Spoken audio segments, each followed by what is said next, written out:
There's a price to silence, a cost to every moment we look away when something inside us, or outside, screams for recognition. People like to believe that monsters are made of claws and fangs, that they live in storm drains or crawl out of the shadows in the dead of night.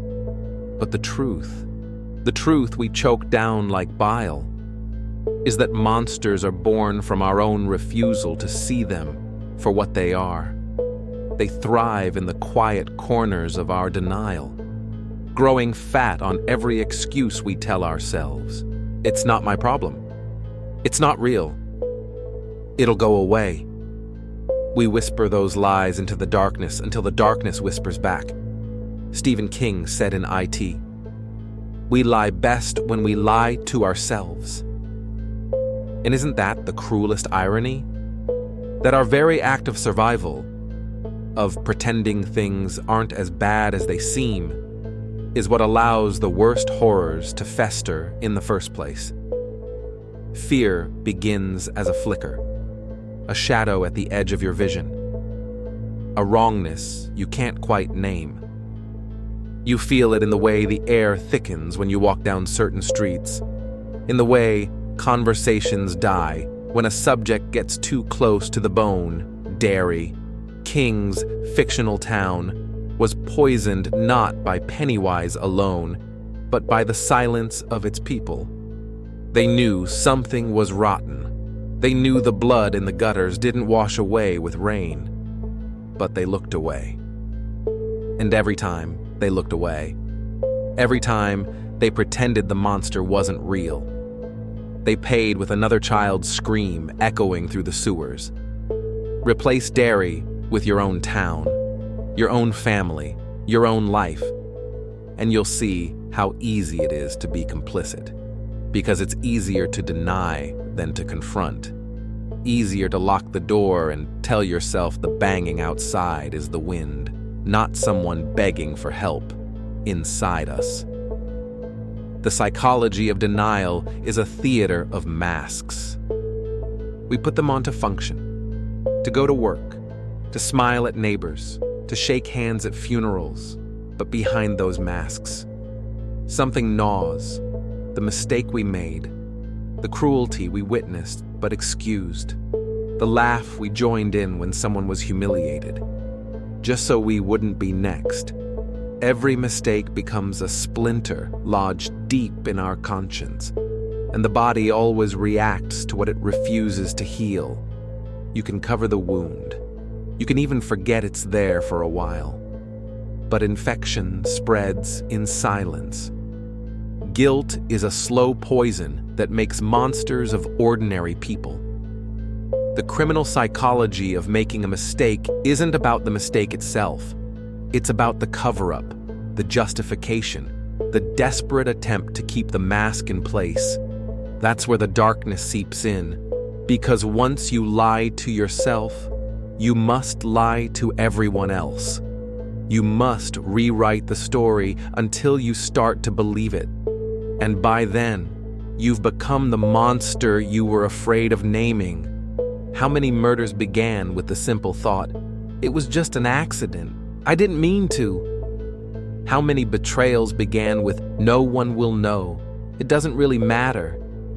The crime is born not in the act, but in the denial of the act and society, with its polite smiles and fragile systems, often helps us along.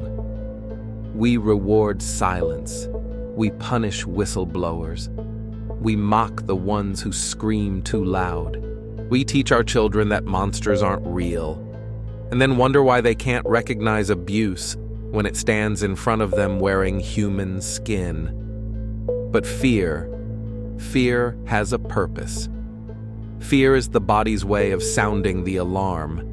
It tells us when the line has been crossed, when the room we've entered is unsafe, when the person we're speaking to hides something sharp behind their smile.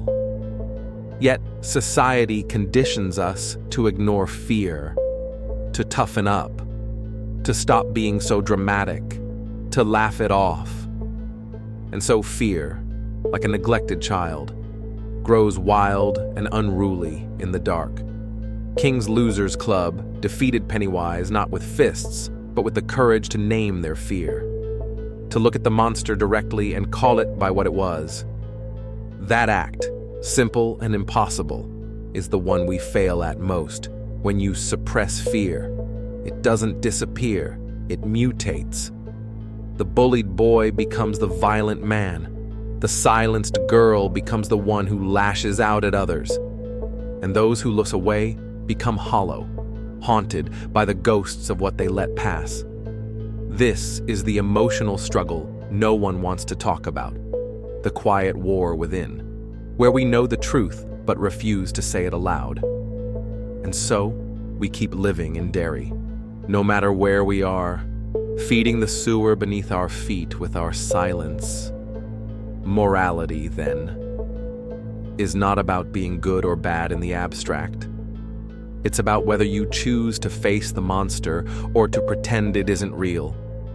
Criminals aren't born. They're created by patterns of silence, of denial, of excuses that stretch into lifetimes. And yet, beneath it all, there is always a chance. That moment when you feel the hair on your neck rise, when you see the wrong and your chest tightens, when you hear the voice in your head whisper, "Do something." The tragedy is how often we ignore that voice, how often we trade our integrity for comfort, how often we choose to be bystanders in our own stories. And so the question becomes, what is the price of your silence? Is it your peace of mind, gnawed away by guilt you never name? Is it the suffering of someone else who needed you to act? Or is it something larger, the steady corrosion of a society that forgets how to fight its monsters because it refuses to admit they exist?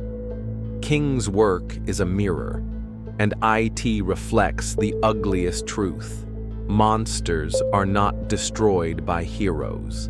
They are destroyed by communities willing to face them together. The moment one person says, "I see it, I know it's real, and I will not look away," the monster loses its power. But how many of us are willing to do that? How many of us are brave enough to admit the monster is already inside our homes, our schools, our churches, our hearts? How many of us can look in the mirror and recognize that denial is the costume we wear every day?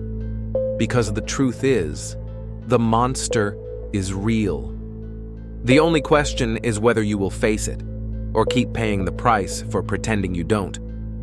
The monster wears many faces, and most of them are familiar. It's the father who pretends not to notice his son's bruises, because admitting it would mean breaking apart the fragile illusion of family. It's the teacher who sees the cruelty of children in the hallway but decides the paperwork isn't worth the trouble. It's the friend who laughs along with a joke that cuts too deep, because silence would mean standing alone against the crowd. These are not fangs and claws. These are masks of ordinary people who learn to swallow their guilt until it chokes them in their sleep. And in the daylight, they smile, convincing themselves that nothing is wrong. But deep down, they know. And that knowledge becomes the silent cage they carry everywhere they go. Human beings are haunted most not by ghosts, but by choices. Each mistake we deny creates an echo. At first, it's soft, barely audible, a whisper in the dark when you try to sleep. But the longer you ignore it, the louder it becomes. Soon, it shapes your actions, your emotions, the way you lash out at strangers or fall into silence at the dinner table.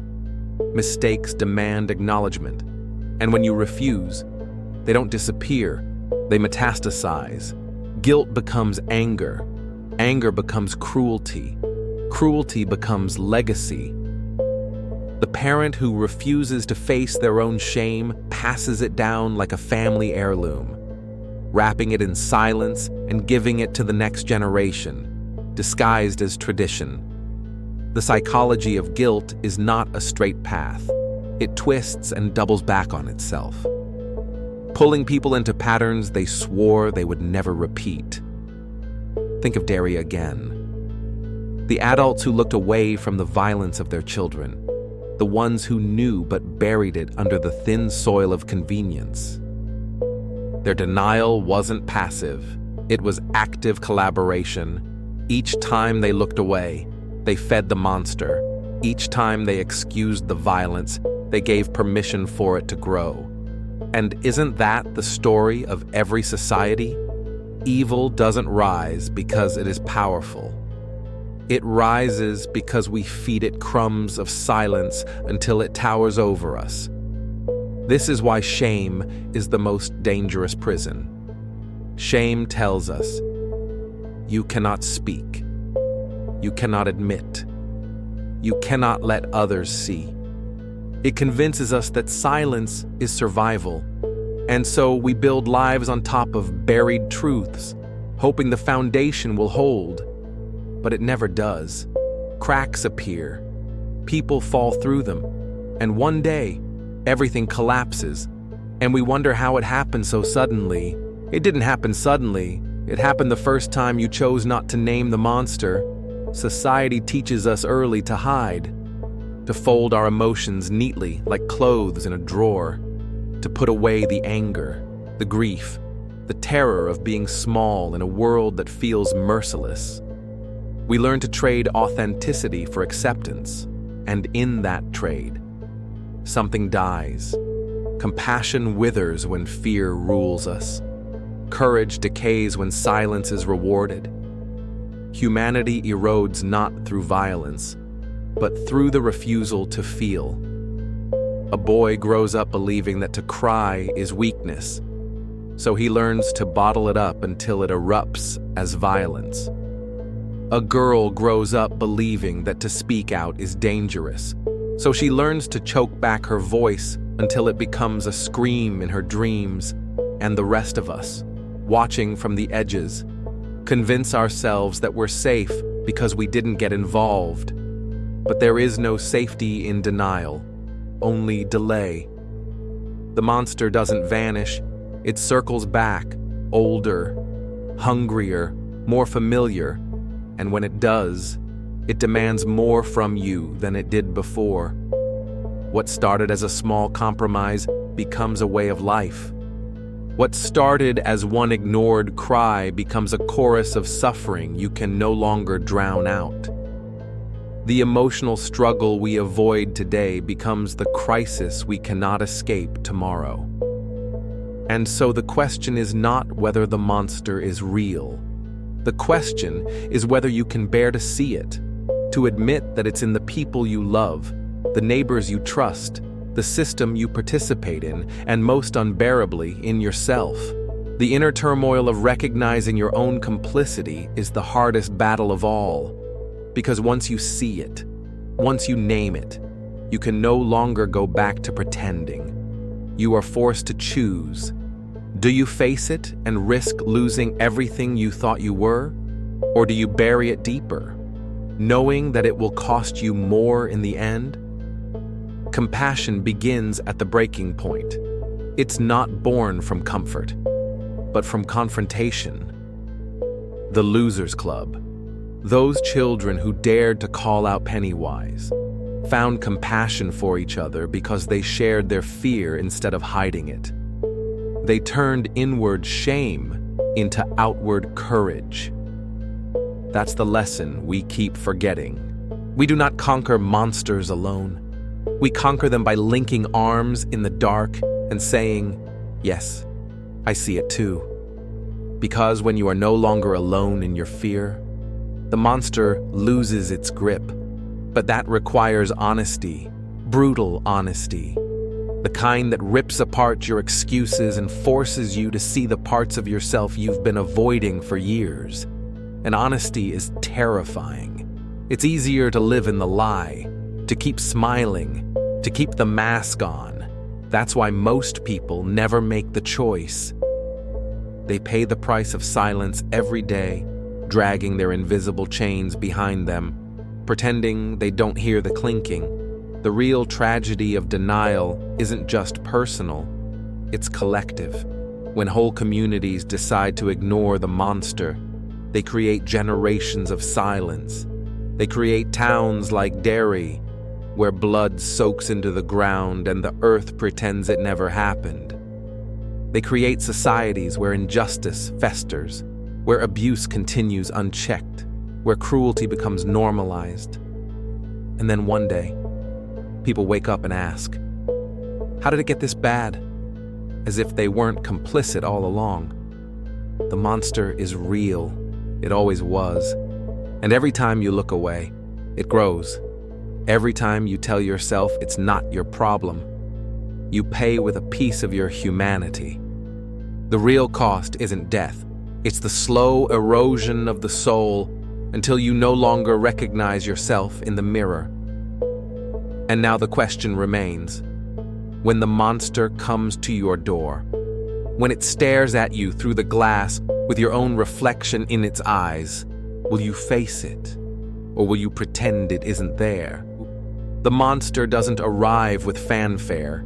It seeps into the cracks of your daily life, into the pauses in conversations, the quiet between thoughts, the small compromises you hardly notice.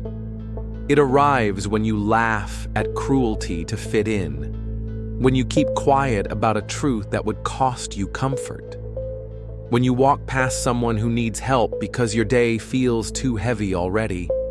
It's in the apathy of neighbors who hear screams but tell themselves it's none of their business.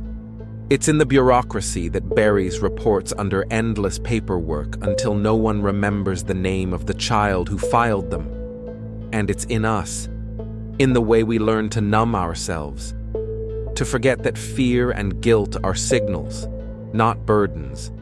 Every choice not to see is a seed.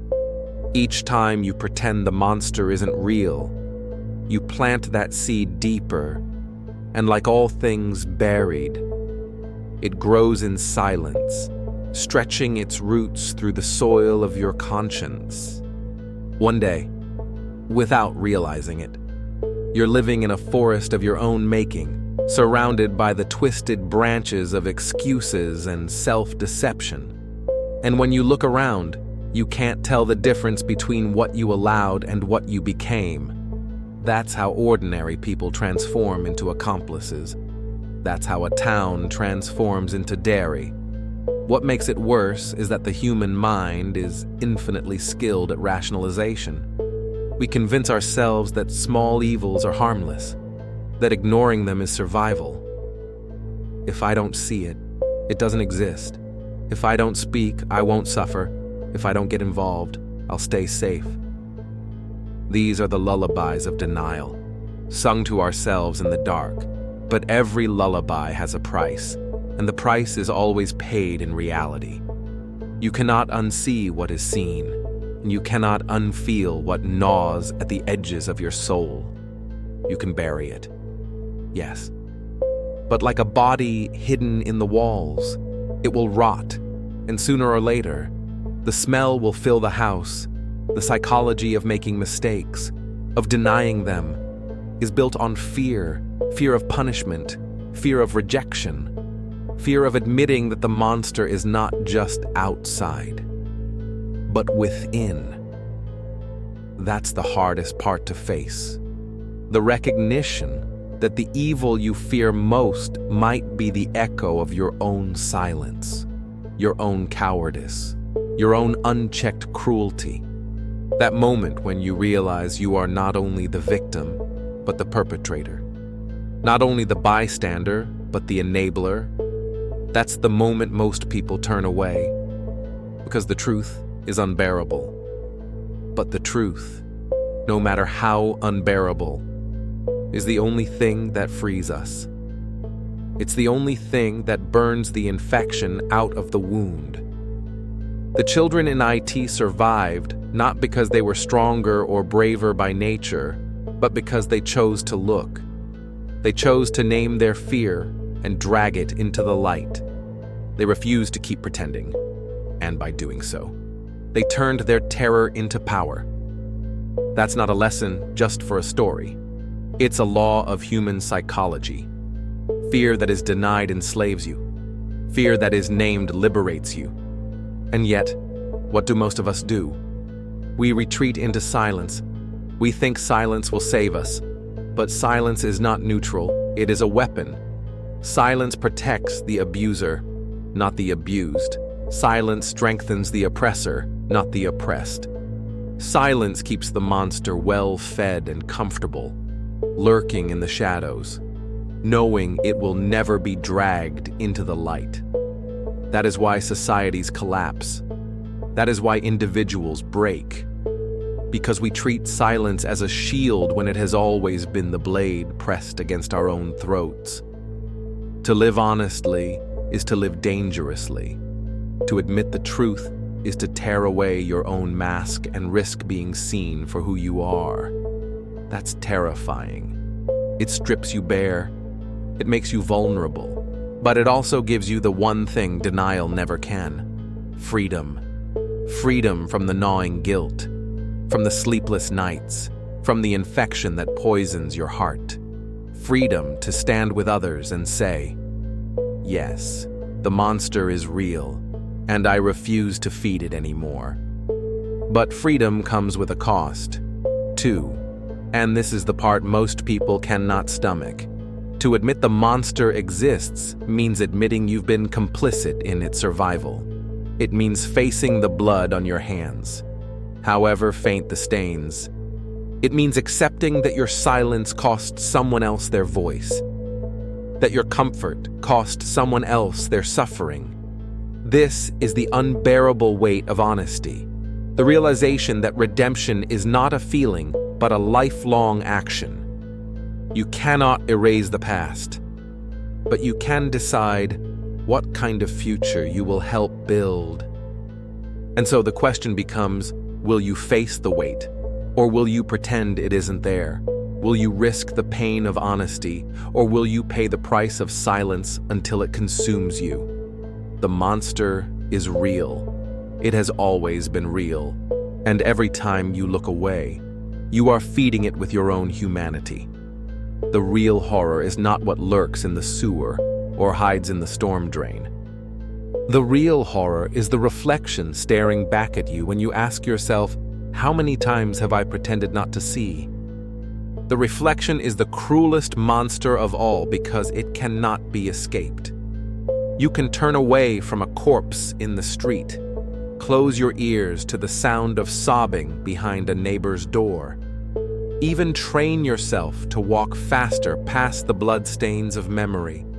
But when the mirror confronts you, when your own eyes meet yours, you cannot look away without knowing you are running from yourself. That is why guilt burns so deep, why shame feels endless. It's not about the act, it's about what the act revealed. It told you who you are when no one was watching. And the human mind, no matter how skilled at burying, remembers. It always remembers. We live in a society where appearances matter more than truth, where people curate masks for social survival. It's the same sickness that plagued Derry, an unspoken agreement to keep the facade intact. Don't mention the missing children. Don't mention the blood on the sidewalk. Don't mention the dread that soaks into the bones of the town. Smile. Pretend. Continue as if nothing happened. It's not just a town's disease. It's humanity's disease. The disease of denial. The disease of survival through silence. And the cost of that disease is measured not only in lives lost, but in souls corroded. The psychology of communities is not so different from the psychology of individuals. We bury the inconvenient truths. We disguise fear as indifference. We silence the victims to preserve the illusion of peace. And what do we get? Decay. King's IT is not just about a monster that feeds on children. It's about a town that feeds the monster with its silence. It's about how evil thrives not in the presence of darkness, but in the absence of light. And that absence is always a choice. Every society has its sewers, places we do not look, stories we do not tell, faces we forget too quickly, the poor, the abused, the lost, the ones who vanish without leaving enough of a mark to make us uncomfortable. We walk over these hidden rivers every day, pretending not to hear the current beneath our feet. But just because you don't see the water doesn't mean you aren't standing on a flood. Eventually, the pressure breaks. The monster doesn't stay hidden forever. It demands payment. And what does that payment look like? Sometimes it's dramatic, violence that erupts without warning, scandals that tear apart reputations, blood on the street that forces us to face what we denied. But most of the time, the payment is slow and invisible. It's the apathy that creeps into your veins, the numbness that spreads through your relationships, the dead-eyed stare you see in the mirror when you realize you haven't felt truly alive in years. That's the price of silence, a life drained of vitality, of honesty, of courage. You don't have to be eaten by a clown to lose your soul. You just have to keep pretending. And yet, even in the darkest corners, there is a possibility, a flicker of rebellion, to face the monster, to say its name, to admit its reality. That act is both terrifying and liberating. Terrifying because it shatters the illusion that kept you safe. Liberating because it frees you from the prison of denial. When the Losers Club faced Pennywise, they weren't just fighting a creature, they were fighting their own silence, their own shame, their own fractured memories. They won not because they were fearless, but because they admitted their fear together. That's what gave them power. Fear alone isolates you. Shared fear connects you. That is the paradox. The very thing you think will destroy you, speaking your truth, naming your fear, admitting your guilt, is the thing that gives you back your humanity. It transforms you from a bystander into a participant, from a silent accomplice into someone who dares to resist. That is the hardest step, to stop pretending, to stop telling yourself it isn't real, to admit that you see it, you know it, and you will not look away again. But are we willing? That's the question that burns at the heart of every individual, every family, every society. Are we willing to face the cost of honesty, to confront the monster not with weapons, but with the simple, dangerous act of truth? Or will we keep paying the other price, the quiet, endless tax of silence until there is nothing left to give? The monster is real. It's in the streets, in the systems, in the mirror. It feeds on what we hide, and it grows in proportion to our denial, and in the end, the bill always comes due. The only choice is whether you will pay it with your fear or with your courage. So I'll ask you this. When you close your eyes tonight, when you feel that restless stirring in your chest, when the mirror whispers the truths you've been running from, will you face the monster? Or will you keep pretending it isn't real? The hardest part of seeing the monster is admitting that sometimes you invited it in, not with intention, not with malice, but with inaction. You held the door open when you laughed at someone's pain. You cleared a space at the table when you said nothing while cruelty unfolded in front of you. You made it comfortable in your home each time you told yourself, "This isn't my fight." And over time, the monster stopped needing to knock. It simply belonged. This is the paradox of human morality. Most people believe evil is loud, obvious, violent. They think they would recognize it instantly, but in reality, evil is quiet. It's the shrug, the averted eyes, the way we normalize things we once thought unthinkable. We adapt to survive, and in doing so, we erode the very conscience meant to keep us alive in the truest sense. The monster isn't some alien intruder. It's the slow corrosion of what we refuse to face. When you look at criminal psychology, the most terrifying truths are rarely about the crime itself. They're about the excuses. I didn't mean it. They deserved it. It wasn't that bad. Excuses are the bricks that build prisons we willingly lock ourselves inside. Because once you justify the first mistake, every mistake after it feels easier. Denial breeds denial. And soon, the person staring back at you in the mirror isn't someone you recognize anymore. That's when the monster wins, when it convinces you that you were never different from it in the first place. Think of the way Derry functioned, a town drenched in silence, where children disappeared and adults never spoke. Each missing child should have been a siren, but it became background noise. People taught themselves not to see because seeing demanded action, and action demanded risk, so they pretended. And in their pretending, they gave Pennywise a throne. That's not fantasy, it's allegory, because in every town, every workplace, every family, there are things people pretend not to see: abuse, corruption, prejudice, violence. The silence is the real monster, and the clown in the sewer is only its mask. The emotional struggle comes not just from the guilt of our own mistakes, but from the unbearable weight of complicity. Every human being reaches a point where they must choose: remain comfortable in the lie or shatter themselves on the truth. And shattering hurts. It strips away illusions you've lived with for years. It isolates you from people who prefer the mask. It forces you to carry scars of knowledge you can never unsee. But what is the alternative? To live numb? To exist as a shell that traded truth for convenience? That isn't survival. It's surrender. Fear, when confronted, transforms. It ceases to be the master and becomes the guide. That's what King's losers learned. Fear named is power reclaimed. But fear denied is enslavement.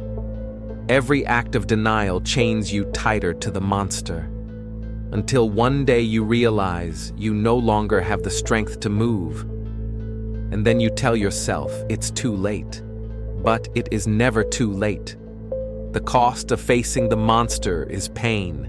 The cost of pretending it isn't real is your soul. This is why compassion matters, not as a soft sentiment, but as a radical act of defiance. To see someone else's suffering and say, "I will not look away," is to starve the monster. To admit your own mistakes, your own shame, and still choose to live honestly is to strip it of its disguise. Compassion is not weakness.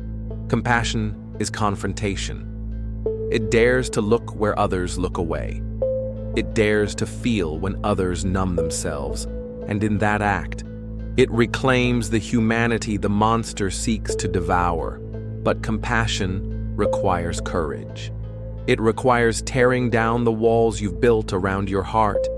It requires risking rejection, humiliation, punishment. That's why so few people choose it. It's easier to walk with the crowd into darkness than to stand alone in the light. Yet, every act of courage plants a seed just as every act of denial does. And courage, like silence, multiplies. One voice becomes two, two become a chorus, and soon, the monster has nowhere left to hide. The price to pay for pretending the monster isn't real is steep, and most don't realize they're paying it until it's too late. Broken families, shattered communities, a society that devours its own children while telling itself it's civilized. But there is another price, The price of truth. Painful, raw, searing. It costs comfort. It costs safety. It costs innocence. But it gives something silence never can, the chance to live awake. So I leave you with this. When the silence is heavy, when denial feels easier, when your reflection demands an answer, will you pay with your comfort, or will you pay with your soul? The monster is watching. The mirror is waiting, and the choice, as it always was, is yours. The climactic moment always comes when you least expect it, when the walls of silence you've built begin to crack, when the truth claws its way out of the dark, demanding to be seen. It doesn't arrive with thunder, it arrives in whispers, a memory resurfacing at the wrong time, a question from a child that pierces through your practiced lies, a sudden jolt in your chest when you realize the laughter you joined in years ago wasn't harmless. It was the first brick in a monument of cruelty you helped build, and in that moment, all the years of pretending collapse, leaving you naked in the rubble of your own denial. That's when you finally see the monster for what it is. And it looks like you. The psychology of reckoning is brutal because it strips away every story you've told yourself. No more excuses, no more masks. Just the raw fact that you were part of something you thought you were safe from. That realization can break a person, but it can also forge them into something stronger. Because only in facing the truth, only in looking at the monster without blinking, does real change begin. Redemption isn't soft, redemption is violent. It tears you apart so it can rebuild you on ground that doesn't rot. But here's the thing society doesn't want you to know. It's not just individuals who face this reckoning. Communities, nations, whole civilizations build their monsters out of silence. They bury the stories of the powerless. They sanitize their history. They pretend the stains on their hands are gone because the years have passed. But time does not wash blood away. It only hardens it. And eventually, the cracks in the foundation spread, and the truth seeps through. What happens to a community that has pretended too long? It begins to devour itself. Fear becomes policy. Silence becomes culture. And monsters wear suits, uniforms, collars, because everyone agreed not to call them by their real name. The struggle, then, is not only internal, but universal. Every human being carries within them a choice: perpetuate the silence or break it. And breaking it is never clean. It is messy, painful, costly. It shatters illusions, alienates friends, destroys reputations. But it also heals slowly, unevenly, like scar tissue forming where a wound once was. Healing hurts, but it means you are alive. Denial feels painless, but it means you are already dead inside. The conclusion, if there is one, is not about destroying the monster once and for all. That's the lie we like to believe, that one great act of courage will banish the darkness forever. But the truth is harder. The monster never dies. It waits, it watches, it feeds whenever silence returns. And that is why vigilance is everything. Not paranoia, not fear, but vigilance. The willingness to look, again and again, to say out loud, yes, I see it. Yes, it is real, and I refuse to pretend otherwise. That is how you keep the monster weak. That is how you keep your humanity alive. So when you leave here, when you walk back into the world of small talk and hidden truths, ask yourself, what silence am I paying for? Whose suffering am I pretending not to see? And what is the cost of that denial to me, to them, to all of us?